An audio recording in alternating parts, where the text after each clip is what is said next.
Hello everybody, I'm here today for some more TF2. As you can see, I'm congang in my way as the sniper.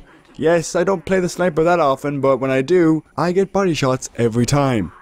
That meme actually was completely unintended. I started off as just, I don't usually play it, but then I kind of went straight into the meme. I was like, you know what, fuck it, I'm down the rabbit hole, I'ma keep going till I see the bottom. Anyway, I am not here to talk about TF2, well, kind of here to talk about TF2 a little bit.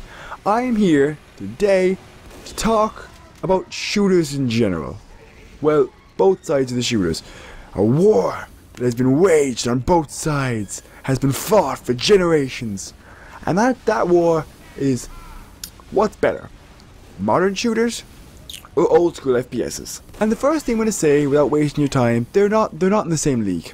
People argue that, because of the same name, that they must be similar, but they're not. They're so different. They really are. They are in no way alike whatsoever. They really are not. If you look at Duke Nukem, and then you look at, Modern Warfare, there's no comparison.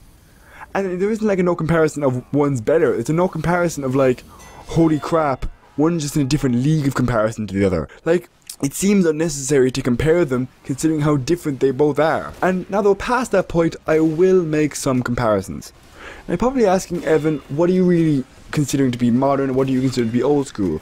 Well, that sort of question is kind of tricky because you can't really say that Counter-Strike is an old school shooter, although it is pretty old. It's very old, it's a mod and it's a very old mod. It's been around for a long time. But then again, it did in fact invent the whole first-person shooter, modern, military genre. So you can't really fault it for that. It's just, it did invent the military genre. It's like an old man going to a nightclub. You can't really consider him old because he's in a nightclub and he's dancing around, he's with other ladies. You can't consider him that old, but then again, you can't really consider him that young because in all fact, he is an old man. He's your 70-year-old grandpa. And he needs to get home and have his medication. And that is basically the line where Counter-Strike stands. It is an old game. You cannot deny it's an old game. It always will be an old game. But the problem is that it literally conceives what is now defined as a new game. So I'll probably count it as a modern shooter. And on the other side, I will probably count, Duke Nukem, Shadow Warrior, those kind of games as old shooters. And the main differences I can see between them is one is entirely linear. One is completely based on a story-driven narrative, while the other one the story is almost non-existent. It just isn't. You could argue that Duke Nukem has a story where he's saving the babes.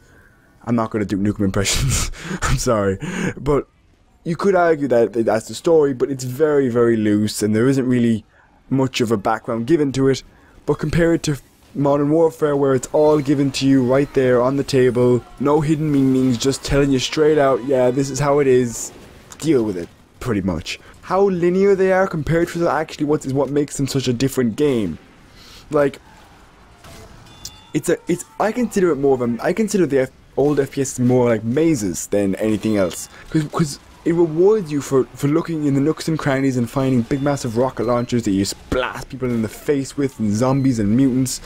It rewards you for working on that kind of stuff. But while in first person shooters, they want you to get to the end of the objective. They want you to get to the end of the goal, and it's more of a straight line than a maze. Now if I was comparing, that would be a point, in my opinion, to old school FPSs, because although linear gameplay is great and it's very fun, you have to put in mind that video games are an immersive media. So, in light of that, you should be trying to be immersed. And despite the massive graphical difference and how much worse the graphics are for the old FPSs, I still found myself more immersed in the older ones when I played them, because, in fairness, you can go wherever the hell you want, and you find awesome shit if you go to the right places. In that light, it makes you think, well, maybe older FPSs are better, but what nostalgia might blind you from is the fact that the gameplay for older shooters is actually very clunky.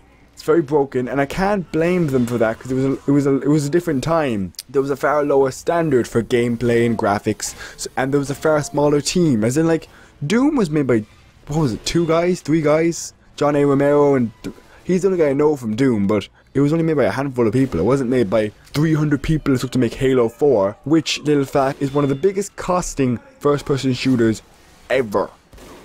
GTA beats it if you're going into all games, but as a first-person shooter, it cost a lot, which shows that budget was a very different thing as well. So that will put it a point in the other department of graphics and gameplay, but again, you can't just go, oh yeah, that makes it a better game, because in fairness, it was a different time back then. They couldn't just go, oh yeah, we'll put 5 million into this and somehow we'll get 40 million out of it and we'll have the best graphics ever, because it was a very small team and a very, very small standard back then. First person shooters were a brand new idea, so people were experimenting a lot more. And what I just said there gives another point to the old school department. They were more creative. They changed what they did a lot more. If you look at Call of Duty and Battlefield, they're churning out yearly releases.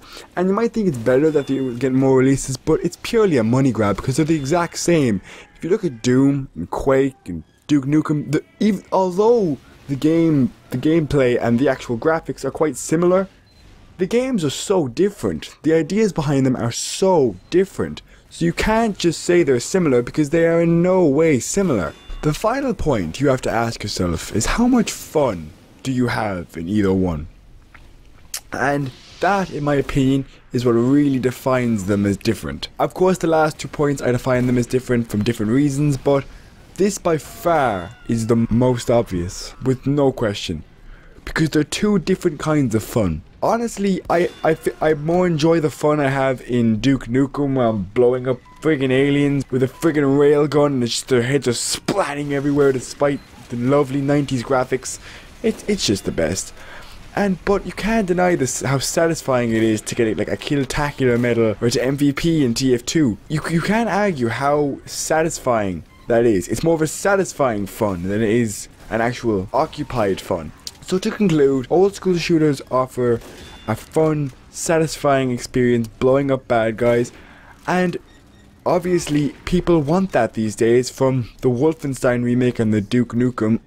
Sorry, I got a cough from how bad the Duke Nukem remake was. Personally, I think they're two entirely different genres, and I think old school genre isn't touched on enough anymore.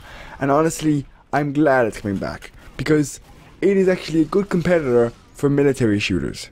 Anyway, I'll see you again next time. If you like what you saw, feel free to see more. If you didn't like what you saw, then I won't see you again next time. Feel free to like and subscribe.